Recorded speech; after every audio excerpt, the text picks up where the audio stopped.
উনি যে কোন দলের লোক উনি নিজেও টের পান। আজকে বলতে হয় উনি এমন কোন দল করেন নাই যেটা নাকি বাকি আছে। সামনে যদি নতুন দল একটা হয় এনসিপি নাকি, এইটার মধ্যে যাওয়ার ওনার বাকি আছে। আমার মনে হয় সামনে যদি উনি কুল কিনারা না পায় তাদেরও হাত ধরতে পারে। কারণ ব্যাপার হচ্ছে কি, একটা ভদ্রলোকের লাশ থাকতে হবে। যে ভদ্রলোকের লাশ নাই, যার 9 বছরের লাশ হয় না, তার বলে 90 বছরের লাশ হয়।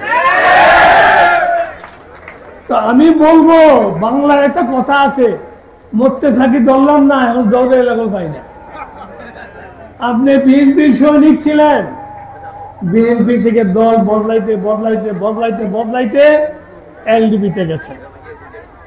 যেই দলের কোনো অস্তিত্ব নাই, যেই দলের কোনো নেতা নাই, আপনি এবং অলি আহমেদ হলেন নেতা। সেই দিন আমরা আপনাকে বলেছিলাম চান্দিনার বিএনপি এক পায়ে দাঁড়ানো, আমরা গাছের গোড়ায় থাকবো নাকি গাছের একদম উপরে যে পাতাটা আছে পাতায় থাকবো। এই জন্য গোড়ায় থাকবো, আমরা গোড়া থেকে শুরু করেছি।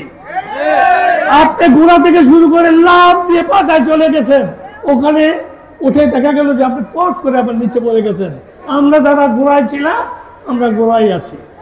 1985 সালে উনি এমপি ফেল করার পরে উনি চিন্তা করলেন ক্ষমতা তো আর নাই, উনি ক্ষমতার পাগল, উনি কিন্তু দলের পাগল না। আমরা যেরকম দলের পাগল, আপনারা যেরকম বসে আছেন দলের পাগলের জন্য, সামনে তাকে ভোট দেবেন, ধানের ছেড়ে যে প্রার্থী আছে তাকেই ভোট দেবেন। আর আজকে তখন দেখলাম রেদওয়ান সাহেব যখন ফেল করলেন, তখন উনি আবার সিরাজ সাহেব, খোরশেদ চেয়ারম্যানের দ্বারস্থ হলেন। কি জন্য দ্বারস্থ হলেন? উনি উপজেলা নির্বাচন করবেন। আরে বাবা, এটা কেমন কথা?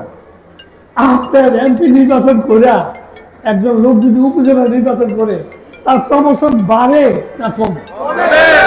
তার মানে ওনার কথা হলো এমপি হতে পারে নাই, আমাকে ক্ষমতায় থাকতে হবে। উপজেলা চেয়ারম্যান হলে এটাও তো মোটামুটি কম ক্ষমতা না। ক্ষমতার জন্য উনি কত বড় লোভ করেছেন। কি হলো? মনোজ চেয়ারম্যানের সাথে উনি উপজেলা ফেল করেছেন।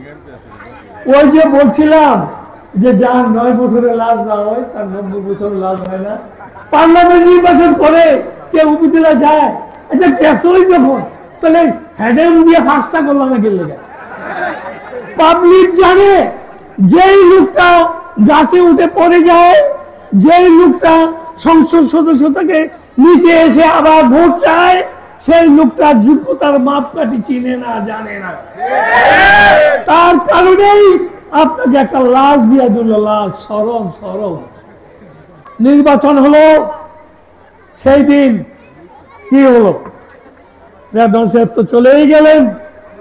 আর রেদওয়ান সাহেবের মার্কা যাই ছিল, তিনি কিন্তু জামানত হারিয়েছেন খোরশেদ চেয়ারম্যানের কাছে।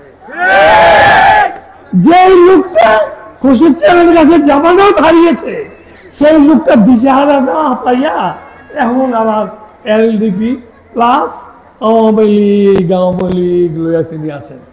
আরে বাবা, আপনি যখন ক্ষমতায় ছিলেন আমরা দেখেছি, সিরাজ সাহেবও দেখেছে, আওয়ামী লীগের আপনি বহু ঘটনা ঘটিয়েছেন।